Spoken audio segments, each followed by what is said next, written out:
लीजिए मंगलाचरण करेंगे। नमो अरिहंताणं नमो सिद्धाणं नमो आयरियाणं नमो वज्रायाणं नमो लोये सविसाहूढम् मंगलम भगवान वीरो मंगलम गौतमो गणी मंगलम कुंद कुंदाद्यो जैन धर्मोस्तु मंगलम सर्वमंगल मांगल्यम सर्वकल्याणकारकम् प्रधानं सर्वधर्माणां जैनं जयतु शासनम् जैनं जयतु शासनम् जैनं जयतु शासनम अर्थात जैन शासन सदा काल जयवंत बना रहे, ऐसी हमारी मंगल भावना। चलिए आज की चर्चा हम बहुत सुंदर चर्चा है, हम सीधा इस चर्चा को आज कथा के माध्यम से ही यहाँ पर प्रारंभ करते हैं। बहुत बढ़िया टाइटल है इस कहानी का, नाम बहुत बढ़िया नाम है। इस कहानी का नाम क्या है? अभागा भरत। क्या वास्तव में मेरे कुछ प्रश्न हैं आपके प्रति, आप भी विचार कीजिए। क्या हम भरत चक्रवर्ती से भी अधिक सौभाग्यशाली हैं क्या? क्या हमारा अधिक पुण्य का उदय है या भरत चक्रवर्ती के ज्यादा पुण्य का उदय है? देखा जाए तो दूर से अगर फोटो खींची जाए तो हमें लगेगा कि भरत चक्रवर्ती के इतना पुण्य का उदय है कि भैया वो पहली बात तो चक्रवर्ती हैं और किसके पुत्र हैं?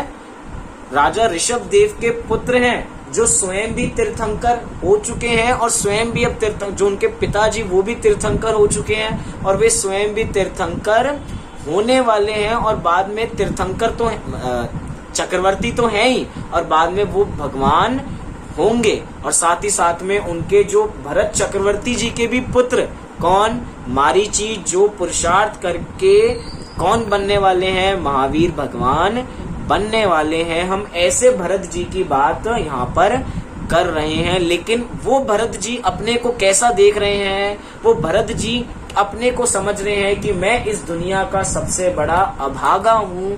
चाहिए पूरी दुनिया मुझे कितना ही भाग्यवान कहती रहे कि तुम्हारे पास 6 खंड की विभूति है, तुम्हारे पास ये है, तुम्हारे पास वो है, उसके बावजूद भी भरत जी की अंतःस्थिति क्या कहती है? कहती है कि मैं तो अभागा हूँ और पुण्यवान तो अन्य लोग हैं। आइए इसी अपेक्षा को इस कहानी के माध्यम से देखते हैं और इस प्रश्न का उत्तर भी हमें इस कहानी के अंत में मिलेगा। क्या हम भरत चक्रवर्ती से अधिक सौभाग्यवान भाग्यवान हैं या नहीं? चलिए इस कहानी को हम यहाँ पर प्रारंभ करते हैं। भरताधिपति सम्राट भरत के दरबार में एक के बाद एक 3 शुभ समाचार आए तो संपूर्ण दरबार आनंद के अतिरेक में झूम उठा, आनंद सागर में डूब गया।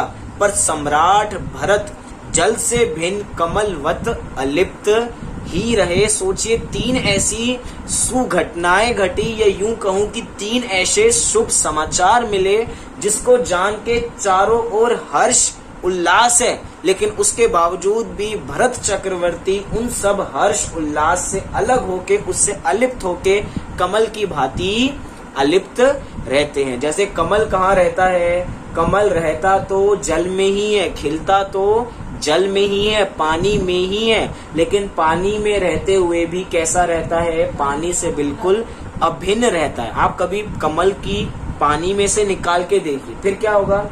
आपको एक जल की बूंद उस पर दिखाई नहीं देगी और कहने को वो उसी में उत्पन्न होता है। ऐसे ही यहाँ पर भरत जी का कुछ स्वरूप हमें नजर में आता है कि वो बिल्कुल सबसे अलिप्त चल रहे हैं। देखा जाए तो मैं पहले ही कह रहा हूँ वो कौन है, सम्राट हैं, चक्रवर्ती हैं, जिनकी 96,000 तो रानियां होती हैं। इतनी रानियां, इतना वैभव, उसके बावजूद भी कैसे हैं, वो तो वैरागी हैं और घर से बिल्कुल अलिप्त हैं, संसार से अलिप्त हैं और अपनी आत्मा से बिल्कुल लिप्त हैं और उसी में लीन है। यह बात नहीं है कि आदि तीर्थंकर अर्थात ऋषभ देव को सर्वज्ञता की प्राप्ति के शुभ समाचार ने उन्हें प्रफुल्लित नहीं किया था। क्यों? क्योंकि उन 3 समाचारों में से पहला शुभ समाचार क्या है? पहला शुभ समाचार ये है कि आदिनाथ तीर्थंकर अर्थात ऋषभ देव भगवान को किसकी प्राप्ति हुई? सर्वज्ञता की प्राप्ति हुई, अर्थात उनको केवल ज्ञान की प्राप्ति हुई। तो अब तो किसका वक्त आ गया है? दिव्य ध्वनि सुनने का समय आ गया है, जिसके लिए जीव सभी लालायित रहते हैं। सोचिए, दिन में 3 समय खिरती है तो 3 समय खिरने के लिए लोग लालायित हैं। 1 घंटे से भी अधिक, 1 घंटे 42 मिनट एक दिन में दिव्य ध्वनि खिर रही है और लोग पूरे फ्री होके भगवान की दिव्य ध्वनि सुनने के लिए जाते हैं। मतलब क्या कह रहे हैं? लोगों को वहां पर काम तो होता था, वो भी कुछ काम करते थे, वो भी अपना व्यापार करते थे, लेकिन उसके बावजूद भी वे भगवान की दिव्य ध्वनि को ज्यादा ऊंचा समझ के अपने व्यापार को भी छोड़ के कहाँ जाया करते थे? दिव्य ध्वनि सुनने के लिए जाया करते थे। इससे हमें क्या पता लगता है? कभी कभार जो हमारे माध्यम से जो धर्म की उपेक्षा हो जाती है, अनेक बार हम अनेक लोगों को कहते हैं कि भैया ये प्रवचन सुना करो, मेरे ही नहीं है, किसी की कक्षा ही नहीं, लेकिन खुद स्वाध्याय किया करो, कुछ तो किया करो।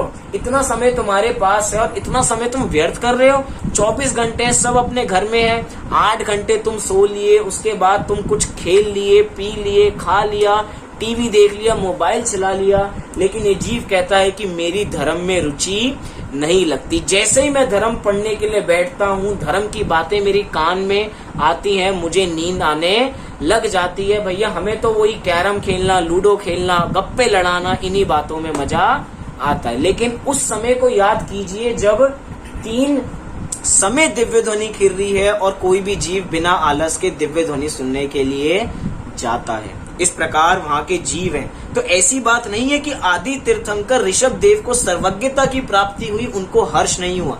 अंतरंग में हर्ष तो उनको बहुत है, उनको हर्ष प्रफुल्ल बहुत था, उनके अंदर भी एक रोमांच था, लेकिन वो लेकिन है उसको हम अभी थोड़ी देर बाद जानेंगे। हाँ, यह बात अवश्य है कि उसी समय पुत्र रत्न की प्राप्ति के समाचार की कुछ भी प्रतिक्रिया उनके वदनाम्बुज पर लक्षित नहीं की जा सकती। मतलब उनको दूसरा शुभ समाचार क्या मिला कि उनको पुत्र रत्न की प्राप्ति हुई है, लेकिन ऐसा शुभ समाचार पाके भी उनके मुंह से एक शब्द वदनाम्बुज अर्थात उनके मुख से एक भी वचन उनके नहीं निकला। उनके मुंह से कोई प्रतिक्रिया हमें नजर नहीं आ रही है। भैया ऐसा क्या हो गया? चारों ओर हर्ष है, हमें ये पता है कि भैया ऐसा ऐसा हो रहा है। हमारे जो नायक हैं उस समय के, जैसे इस समय के शासन नायक कौन है? उस समय हमारे समय के शासन नायक भगवान महावीर हैं। तो उस समय के शासन नायक कौन है? भगवान आदिनाथ हैं। तो भैया सब लोगों को हर्ष है और एक तरफ एक शुभ समाचार अभी पूरा हुआ नहीं, उससे हम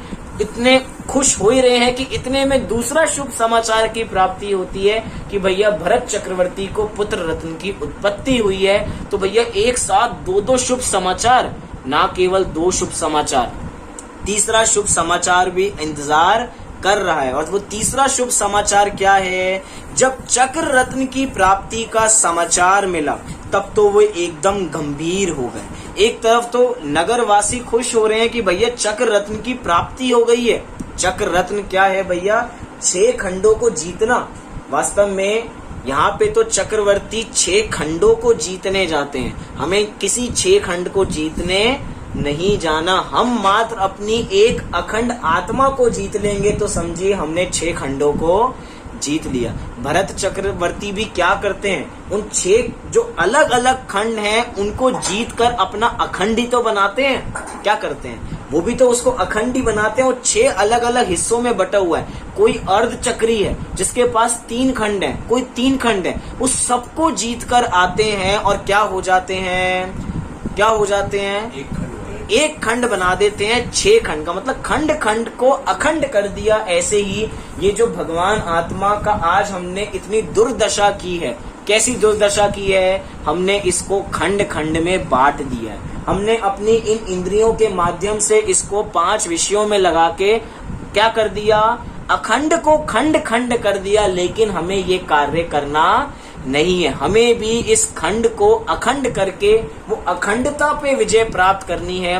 वही तो भैया कहते हैं ना, अखंड माने एक, और जो एक में पावर होती है वो खंड खंड में पावर नहीं होती है। एक मतलब जो मजबूती एकता में आती है वो अनेकता में मजबूती नहीं है। एक तरफ 6 अलग अलग राजा एक एक खंड के, और एक राजा जिन्होंने 6 को जीत लिया, तो मजबूत ज्यादा कौन है, मजबूत वो अखंड वाला है। इसलिए भैया हमें उसको जीतना है, अर्थात अखंड आत्मा को जीतना है।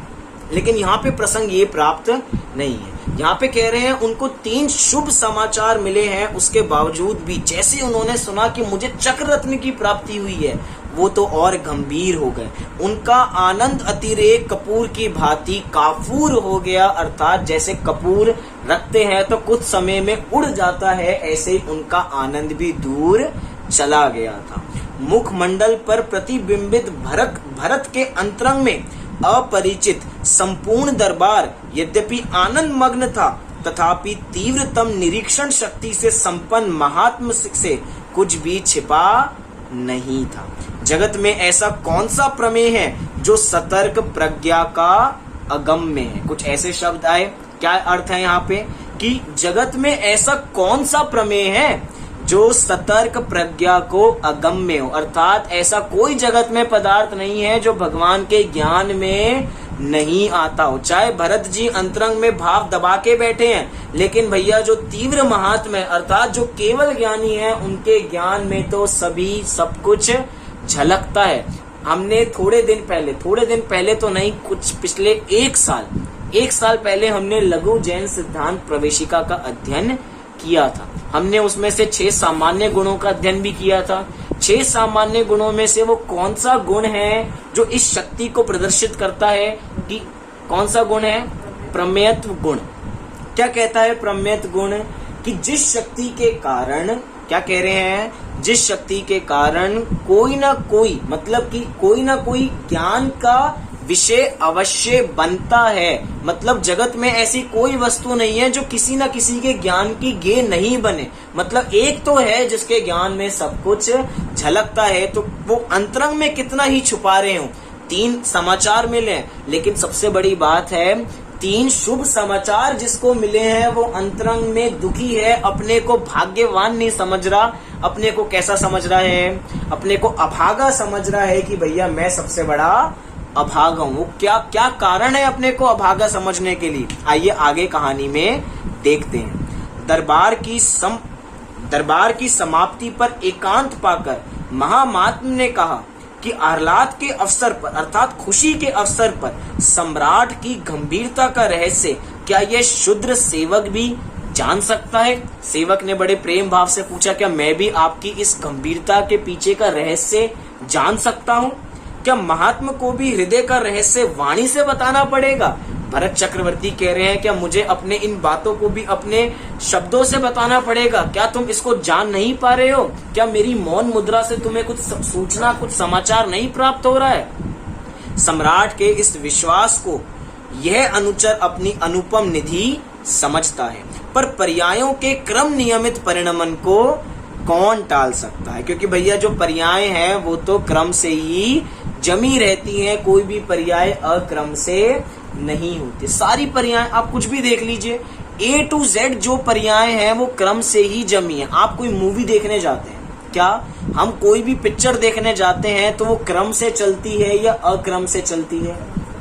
वो पूरी पिक्चर क्रम से चलती है। एक सीन के बाद दूसरा सीन आता है, दूसरे सीन के बाद तीसरा सीन आता है, ऐसे सारी पिक्चर चलती है। क्यों? क्योंकि वो क्रमिक उसका विकास चल रहा है। कभी कभार पिक्चरों में ऐसा दिखाया जाता है कि आधा पार्ट पहले दिखाते हैं और फिर दिखाते हैं 20 ईयर्स अगो, पहले की सीन दिखाते हैं कि 20 साल पहले, फ्लैशबैक दिखाते हैं। तो फ्लैशबैक दिखाना भी उनका क्रम नियमित ही है कि इस पर्याय के बाद अब इस सीन के बाद ये दिखाएंगे, इसके बाद ये दिखाएंगे। तो सब कुछ ऐसा जमा हुआ है।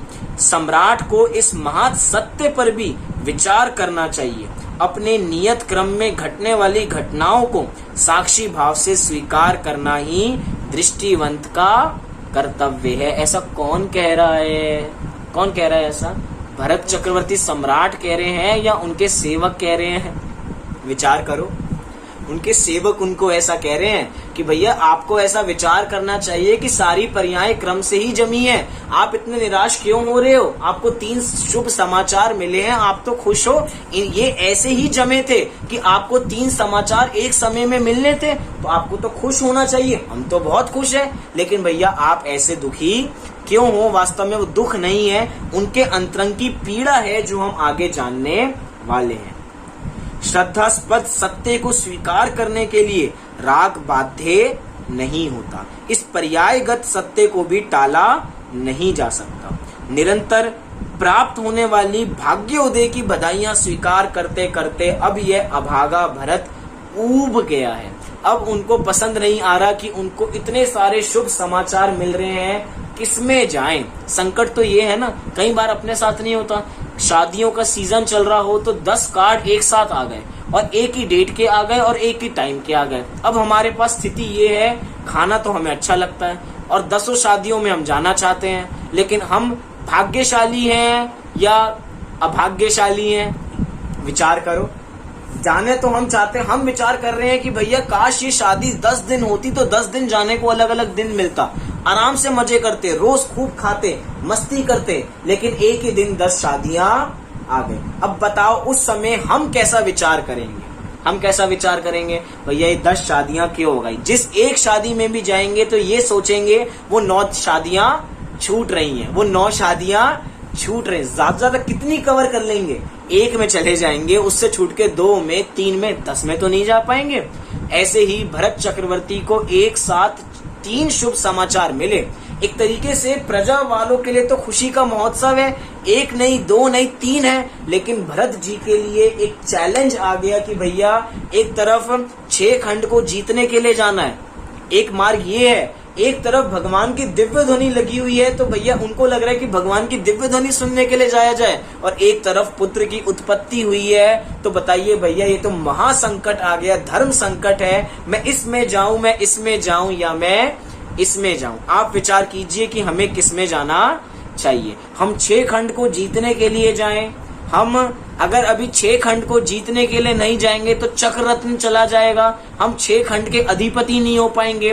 पुत्र के उत्सव में नहीं जाएंगे तो पुत्र की माता नाराज हो जाएंगी, वहां के लोग नाराज हो जाएंगे। भैया पुत्र की उत्पत्ति हुई है और तुम कहाँ चले गए?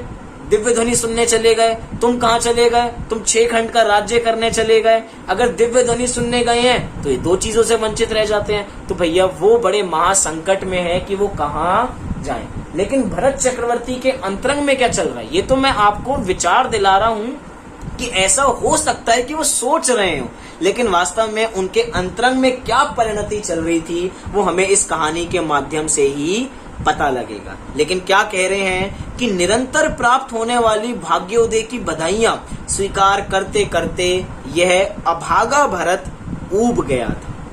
रुचि की प्रतिकूलता में सद्भाग्य भी दुर्भाग्यवत फलते हैं। ये सिद्धांत वाक्य है। क्या कहा है? रुचि की प्रतिकूलता, जहां पर हमारी रुचि नहीं होती, चाहे पुण्य कितना ही आ जाए, लेकिन अगर पुण्य में रुचि नहीं होगी तो वो कैसा लगेगा? दुर्भाग्य जैसा ही हमें लगने वाला है। भरत चक्रवर्ती को 3 सद्भाग्य, भाग्य इतना है, दैव अर्थात जो पुरुषार्थ तो नहीं, जो भाग्य है इतना तेज है कि इतनी सारी शुभ समाचार मिल रहे हैं, लेकिन उनकी रुचि की प्रतिकूलता है तो वो उनको भी कैसा लग रहा है?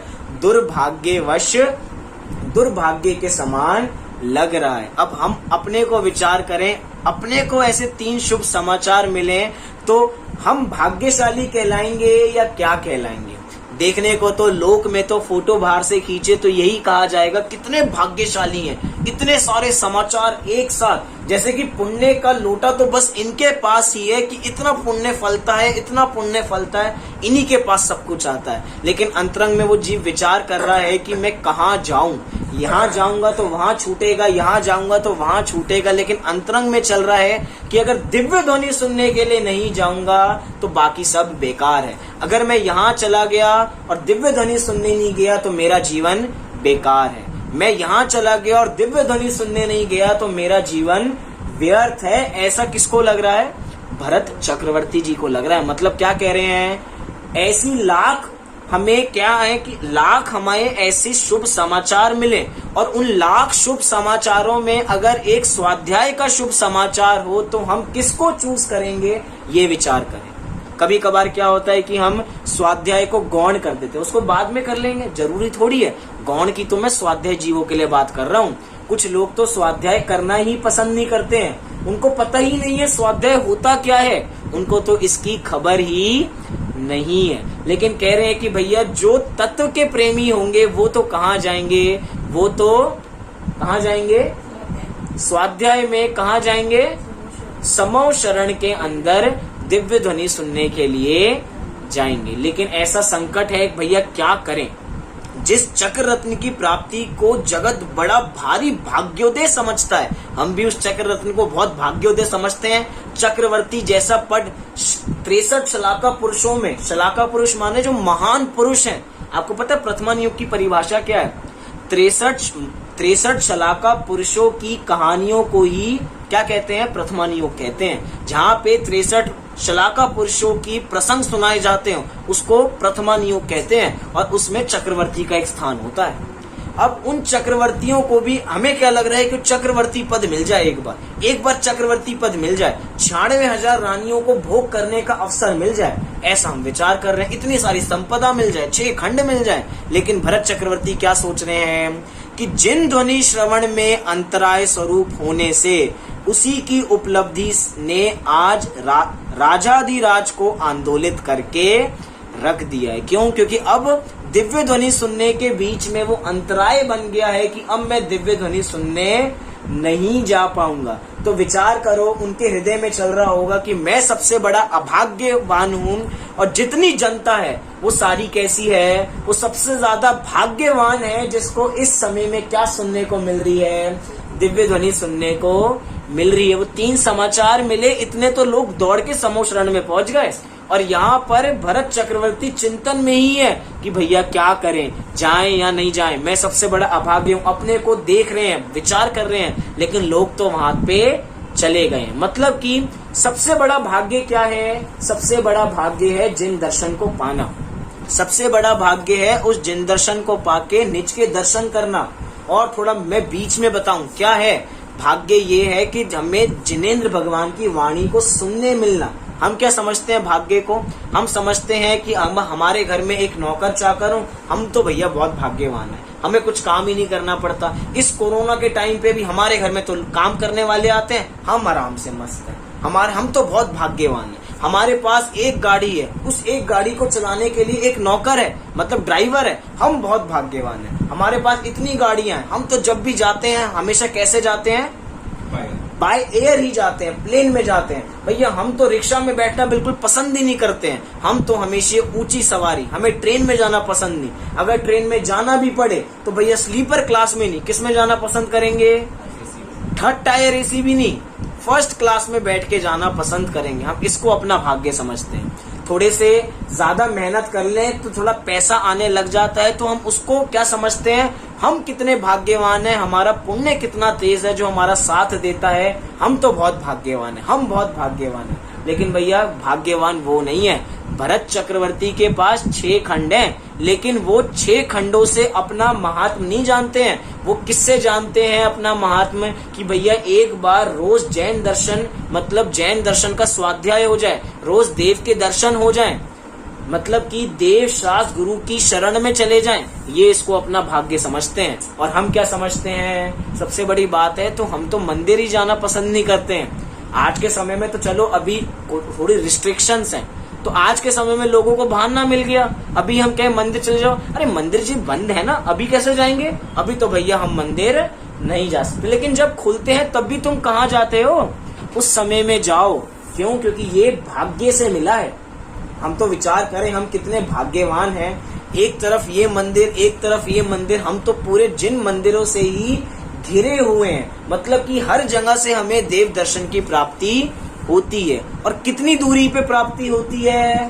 थोड़ी थोड़ी, बस कुछ कदम चल के जाओ, आपको दर्शन हो जाते हैं। ना हमारे लिए कोई कोसों दूर है, ना हम ऐसे विदेश में रहते हैं कि हमें एक एक घंटा 2-2 घंटा जाने में लगता हो, कि 1 महीने में 1 बार दर्शन हो पाते हो। हमारा तो ऐसा है कि हम दिन में 2 बार कर लें, सुबह और शाम, लेकिन हम उसको भाग्य नहीं समझते। क्यों? क्योंकि हमें फ्री में मिल गया ना ये धर्म। अगर थोड़ा पुरुषार्थ करके मिलता, थोड़ी श्रद्धा करके मिलता, तो हमें आज इसकी कीमत समझ में आती। इसलिए भैया वो भरत जी अपने को अभागा समझ रहे हैं, सब कुछ होने के बावजूद भी, और अपने पास कुछ नहीं है उसके बावजूद भी हम अपने को भाग्यवान समझते हैं। हमारे पास तो सब कुछ है। कहते हैं ना कि भैया पहला सुख किसके अंदर है। हमने थोड़ी चर्चा 10 लक्षण के दिनों में की थी, पहले वाले में क्या की थी। पहला सुख कहते हैं निरोगी काया, दूजा सुख घर में माया, तीजा सुख आज्ञाकारी पुत्र। ऐसा सब 4 चीजें चलती हैं। तो हम तो इसी को मानते हैं कि यही हमारा भाग्य है कि हमारी निरोगी काया बनी रहे, हमारे घर में हर समय माया हो। वो माया छल कपट नहीं समझते उसको। हम क्या समझते हैं? वो तो लक्ष्मी है, वही तो हमारे पीड़ा पार कराने वाली है। लेकिन भैया वो भरत जी उसको कैसा समझते हैं? ये तो मेरा अभाग्य है कि मैं क्या कर पा रहा हूँ, मैं इस सब को छोड़ के मुझे चक्र रत्न के लिए जाना पड़ रहा है। सौभाग्यशाली तो वो हैं जिनको रोज सुनने को दिव्य ध्वनि मिलने वाली है। अरे रे, मैं तो सबसे बड़ा अभागा हूँ। भरत जी अपने को अभागा कह रहे हैं। और जो चीजें आज हमें सुलभ हो रही हैं, हमें रोज सुनने को मिल रहा है। क्या सुनने को मिल रहा है? जिनेंद्र भगवान की वाणी सुनने को मिल रही है। तो हमारे मुंह से शब्द निकल जाते हैं, अरे भैया क्या हो गया, तो चीजें चलती रहती हैं, बाद में सुन लेंगे, क्या है, इतनी सारी चीजें तो हैं। लेकिन देखे कि आज जिनवाणी इतनी है कि अभी तक तो हमें क्या करना पड़ता था, अभी हमें जिनवाणी सुनने के लिए मंदिर जाना पड़ता था। लेकिन आज के समय में ऐसा हो गया है कि जिनवाणी सबके घर में पहुंच गई है। चाहे उसको पीडीएफ के रूप में कहें हम, चाहे हम उसको जूम क्लासेस के माध्यम से कहें, किसी भी तरह स्वाध्याय कैसा हो गया है, फिंगर पे हो गया है। मतलब अभी हमें डोर डोर नहीं जाने की जरूरत है। अब तो एक तरीके से प्यासे को कुएं के पास जाने की जरूरत नहीं है, अब तो कुआं ही प्यासे के पास चलकर आ गया है। उसके बावजूद भी हम प्यासे रह जाएं तो हमारे अभाग्य की महिमा कोई नहीं कह सकता। अभी वर्तमान में अगर YouTube खोल के देखें तो ऐसे, क्योंकि सदुपयोग भी तो होता है ना, हर चीज का दुरुपयोग थोड़ी है। ऐसे कितने लाइव चैनल हमें मिलेंगे जहां पे हमें धार्मिक उपदेश मिल रहा है, जहां पे हमें जिनेंद्र भगवान की वाणी सुनने को मिल रही है। सुबह पूजन चल रही है, दिन में कोई कार्यक्रम चल रहा है, अरम पाठशाला अपना अलग एक कार्य कर रही है जो हर सब कुछ तत्व ज्ञान से जुड़ी हुई है। उसके बावजूद भी लोग ऐसे हैं, हफ्ते में 2 दिन निकालने के लिए कतराते हैं, और हफ्ते में 2 दिन में भी कितने घंटे? 2 घंटे। और यहाँ पर क्या है, एक दिन में लोग 1 घंटे 3 समय दिव्य ध्वनि सुनने जाते हैं, और एक समय में 1 घंटा 42 मिनट सुनकर आते हैं, सब काम छोड़ के। और यहाँ हम हफ्ते में 24 घंटे में 1 घंटा अपने लिए निकालना नहीं चाहते हैं। चाहे उस समय हम टीवी देखने के लिए तैयार हैं, लेकिन जिनवाणी सुनने को तैयार नहीं। क्योंकि सबका है ना, कोई 11 बजे से पहले तो कोई सोता नहीं है, नॉर्मल बात है। आज के समय में वो 11 बजे तक हम क्या कर रहे हैं? अच्छा कार्य नहीं कर रहे हैं, किसी ना किसी विषयों में लगे हुए हैं। अभी ये नहीं कर रहे होंगे तो टीवी देखेंगे, कुछ गप्पे लड़ाएंगे, बातें करेंगे, और क्या करेंगे। मनुष्य हैं, वी कथाओं में अपना समय गंवाते हैं। लेकिन भैया ये भरत जी तो अपने को अभागा देख रहे हैं। देखिए कहानी अधूरी रह जाएगी, ये तो बहुत सारी बातें हैं बीच बीच में चलती रहेंगी। क्या कह रहे हैं यहाँ पर? यह बात मैं अच्छी तरह जानता हूं। देखिए यहाँ पे पहले मैं ऊपर वाली लाइन भी फिर से पढ़ता हूं। क्या है ऊपर वाली लाइन? देखिए अगर ये बंद हो जाए मीटिंग तो आप लोग फिर से जुड़ जाइए। जिन ध्वनि श्रवण में अंतराय स्वरूप होने से उसी की उपलब्धि ने आज राजाधिराज को आंदोलित कर दिया था, यह बात मैं अच्छी तरह जानता हूं, पर सागर को अपनी गंभीरता को पहचानना होगा। भैया जो सागर होता है, चाहे उसमें कितनी ही लहरें उठती हैं, लेकिन सारी लहरें कहाँ उठ के थम जाती हैं? सागर में ही थम जाती हैं। सागर की एक बूंद बाहर नहीं जाती है, चाहे अंतरंग में कितना ही आंदोलित हो, कितनी ही तरंगे आए, लेकिन सारा पानी कहाँ रहता है? अंतरंग में ही रहता है। ऐसी वो कह रहे हैं, चाहे मैं अंतरंग में कितना ही आंदोलित हो रहा हूँ, लेकिन जैसे सागर अपने में थम जाता है, मुझे भी अपने में थमना होगा। ये समय गंवाने योग्य नहीं है। इससे अधिक कुछ और अनुचर उचित नहीं समझता है, क्योंकि वह अपनी सीमाओं से अपरिचित नहीं है। महात्मा की समयोचित सलाह के लिए भरत हमेशा के लिए आभारी रहेंगे। सारी सलाह कौन दे रहा है ये तो विचार कीजिए। भरत जी को समझाने के लिए कौन है? उनके सेवक हैं, और सेवक उनको ऐसी जिन धर्म की बातें बता रहे हैं। सोचिए वो माहौल कैसा होता होगा उस समय का कि सेवक भी जैन दर्शन के ऐसे अनुयायी हैं कि अपने राजा को संबोधन करने के लिए चल बसे। यही तो स्थितिकरण है। चाहे उनको किसी की स्थितिकरण की आवश्यकता नहीं है। क्यों? क्योंकि वास्तव में तो सम्यक दृष्टि है। सम्यक दृष्टि तो पहले से ही स्थितिकरण नाम के अंग का धारी होते हैं, लेकिन उसके बावजूद भी मार्ग से च्युत होते हुए नजर आते हुए जीव को लोग मार्ग में फिर से पुनः लगाने का कार्य करते हैं। दिग्विजय के लिए प्रस्थान के अवसर पर, क्योंकि भैया बहुत विचार किया लेकिन वो दिग्विजय के लिए प्रस्थान करने के लिए बढ़ गए। तभी तो अपने को अभाग्य कह रहे हैं कि एक तरफ मेरे पिताजी, पूर्व में तो पिताजी कहेंगे कि पिताजी की दिव्य ध्वनि खिर रही है, ऋषभ देव भगवान की दिव्य ध्वनि खिर रही है, और उसको छोड़ के मैं दिग्विजय के लिए जा रहा हूँ। दिग्विजय के लिए प्रस्थान के अवसर पर मंगल तिलक उपरांत जब भरत राजमाता यशस्वती नंदा के चरणों की वंदना कर रहे हैं, तब उनकी आंखों से प्रभावित अश्रुधारा ने राजमाता के चरण पखार दिए। मंगल प्रस्थान के अवसर पर प्रवाहित अश्रुधारा में राजमाता को सम्मान दिग्विजय में कुछ अमंगल प्रतीत हुआ कि भैया इतना शुभ कार्य है और ये अश्रुधारा इनकी क्यों बह रही है। देखिए अब राजमाता के भी यहाँ पे दो रूप दिखाई देंगे। एक तरफ राजमाता दिखाई देंगी तो एक तरफ उनकी माँ का हृदय दिखाई देगा। माँ का हृदय कुछ और बोलेगा और राजमाता का हृदय कुछ और बोलेगा। माँ बोलेंगी, माँ का हृदय क्या बोल रहे कि भैया तुम दिव्य ध्वनि सुनने के लिए जाओ, लेकिन राजमाता क्या बोलेंगी कि तुम दिग्विजय के लिए जाओ। माता एक ही है लेकिन दोनों अलग अलग रोल में हैं, तो अलग अलग उपदेश दे रही हैं। और अभी कैसा संबोधन करेंगी? अपने को संभालते हुए वे गरज कर बोली, भरत क्षेत्र के भावी भाग्य विधाता आद्य चक्रवर्ती सम्राट नंदा के दुग्ध से पुष्ट भाग्यशाली ऋषभ देव की इस कातरता का कारण राजमाता जानना चाहती है, क्योंकि उन्हें यह इष्ट प्रतीत नहीं होता। कौन जानना चाहती है? ये राजमाता का हृदय जानना चाहता है, अभी माँ का हृदय जानना नहीं चाहता। भरत को और चाहे जो कुछ कहें पर भाग्यशाली नहीं कहें, ऐसा भरत जी कह रहे हैं अपने को खुद ही। आज इस अभागे भरत को अपने 100 भाइयों और उन नागरिकों के भाग्य से ईर्ष्या हो रही है जिन्हें आज से ही प्रतिदिन दिन में 3 बार 6-6 घड़ी भगवान ऋषभ देव की दिव्य ध्वनि सुनने का अपार अवसर मिलेगा।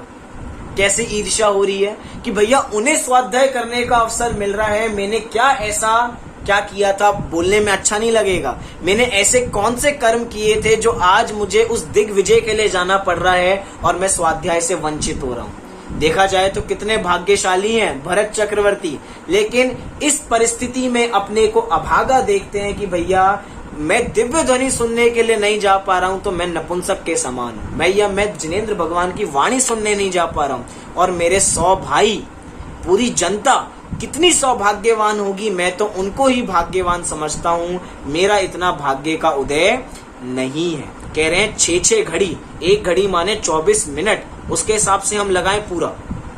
उसी समय तुम्हारा यह अभागा भरत साम दाम दंड भेद की राजनीति में उलझा होगा, युद्ध का संचालन कर रहा होगा। मुझ जैसा अभागा कोई नहीं हो सकता। भरत के अंतर्द्वंद ने राजमाता को आंदोलित कर दिया। वे एकदम गंभीर हो गईं, पर कुछ बोली। उनके गंभीर मौन ने जो कुछ कहा, उनके उत्तर में भरत कहने लगे, हो सकता है यह यशस्वती राजमाता के गौरव को मेरा यह स्पष्टीकरण स्वीकृत ना हो। क्योंकि राजमाता का हृदय को यह बात स्वीकृत नहीं होगी। राजमाता कहेंगी कि तुम कहाँ जाओ, युद्ध के लिए जाओ, तुम दिग्विजय करने के लिए जाओ और 6 खंडों को जीत के आओ। आपको ये मेरी बात पसंद नहीं आएगी। पर भरत की वात्सलमयी माँ को तो यही बात स्वीकृत होगी। ऐसे वहां पे 2 रूप दिखे, उस स्त्री के वहां पर 2 रूप दिखे। भरत अपनी बात पूरी भी ना कर पाए थे कि राजमाता का शौर्य भी विगलित हो उठा और वे बोली, बेटा अब थोड़ी राजमाता पिघलने लगी हैं और बेटे अपनी माँ के रोल में आने लगी हैं। बेटा, मैं तेरी वेदना जानती हूँ, पर भरत का भारत अखंड होना चाहिए। भरत का भारत अखंड होना चाहिए। भरत का भारत अखंड होना चाहिए। और इन भरत चक्रवर्ती के नाम पे ही हमारे इस हिंदुस्तान का नाम क्या रखा गया? भारत रखा गया। क्योंकि वो कैसे हैं? भरत का भारत अखंड होना चाहिए। भरत का भारत अखंड होना चाहिए। 6 खंडों में विभाजित नहीं होना चाहिए। भरत अपना कर्तव्य पहचानता है।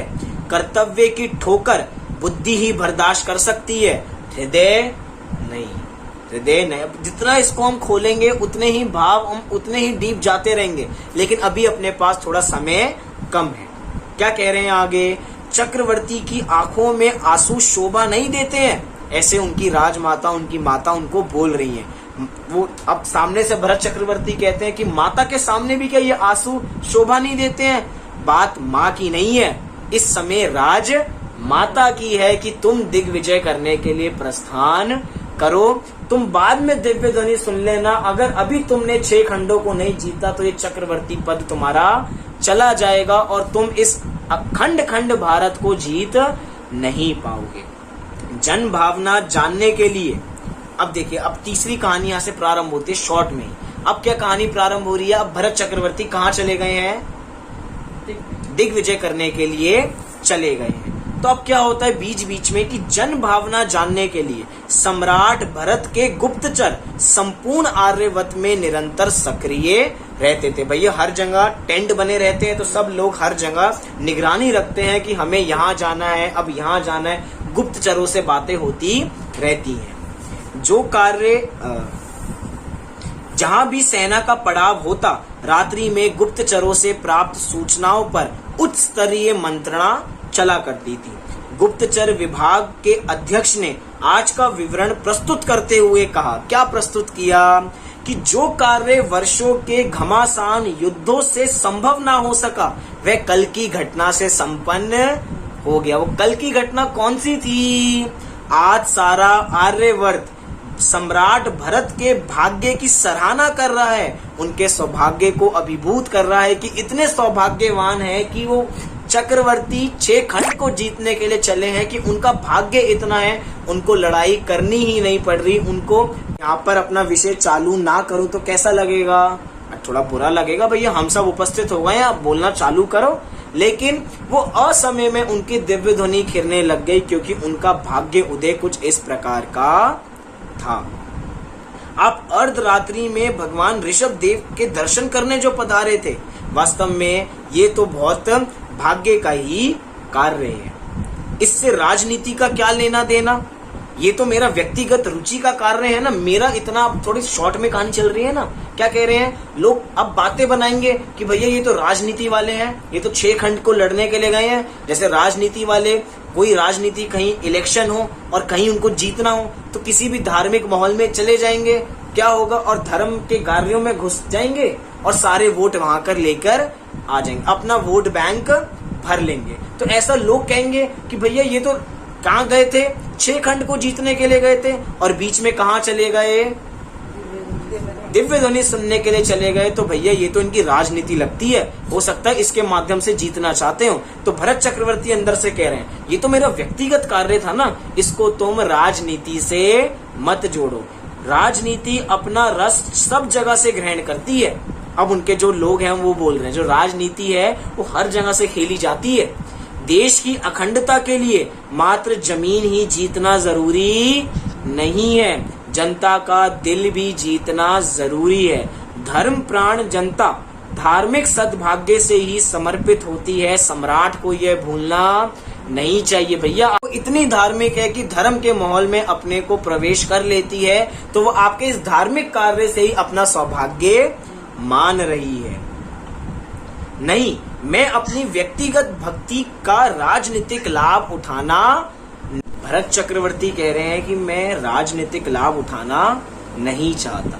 यह आपकी महानता है, पर आपके चाहने ना चाहने से क्या होता है? सौभाग्य का उदय हो तो लाभ मिलता ही है। मैं नहीं चाहता कि भविष्य का इतिहास यह कहे कि भरत का जिनेंद्र दर्शन भी राजनीतिक कार्य था। इस प्रकार लोग ऐसा नहीं कहते कि जिनेंद्र दर्शन करना भी भैया राजनीतिक कार्य है, इससे वो बचना चाहते थे। चाह आज तक किसी की भी पूरी नहीं हुई है। आज का कण कण अपने सौभाग्य की महिमा से गुंजायमान हुआ है, ऐसा सिद्धांत का वचन है, ऐसा हमारे जिनागम का वचन है, ऐसा उन्हें उनका एक सेवक उनको संबोधन कर रहा है। भीड़ की मनोवृत्ति भी क्या गजब की होती है कि प्रतिदिन दिन में 3 बार भगवान की दिव्य ध्वनि का लाभ लेने वाले भाग्यशाली लोग भी अपने को अभागा कह रहे हैं, और जीवन में अब तक एकाध बार ही लाभ लेने वाले मुझ जैसे अभागे को लोग भाग्यवान कह रहे हैं। मैं इनका क्या करूं? जिन्होंने रोज गए वो कैसे हैं? वो अभागे हैं, और मैं वो भाग्यवान है, और भाग्यवान होते हुए भी अभाग्यवान है, और मैं एक आध बार गया, मैं अभागा हूं, लेकिन पता ही नहीं लोग मुझे सबसे बड़ा भाग्यवान क्यों कहते हैं। बदलिए इस विषय को, कहते हैं बदल दीजिए। मैं और इस चर्चा को नहीं सुनता, नहीं तो मैं उधर जाने लगूंगा, जिनेंद्र भगवान के दर्शन करने चला जाऊंगा, ये रणभूमि छोड़ दूंगा। इसलिए इस विषय को बदल दीजिए। इसकी चर्चा मात्र मुझे आंदोलित कर देती है। भगवान की वाणी का विरह और तीव्र होने लग जाता है। भैया इस विषय को बदल दीजिए। अब जो यहाँ की अंतिम पंक्ति है वो सुनने लायक है, निष्कर्ष है, निचोड़ है। क्या कह रहे हैं? जब जब जनता मुझे भाग्यशाली होने की बधाइयां देती है, तब तब यह अभागा भरत उन्हें प्रसन्नता से स्वीकार भी नहीं कर पाता। क्या इसी का नाम सद्भाग्य है?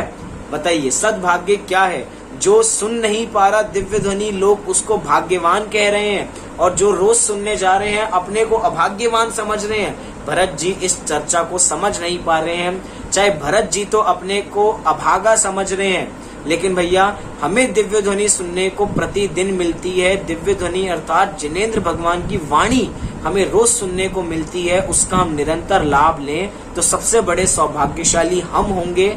और सबसे बड़े सौभाग्यशाली और कब होंगे?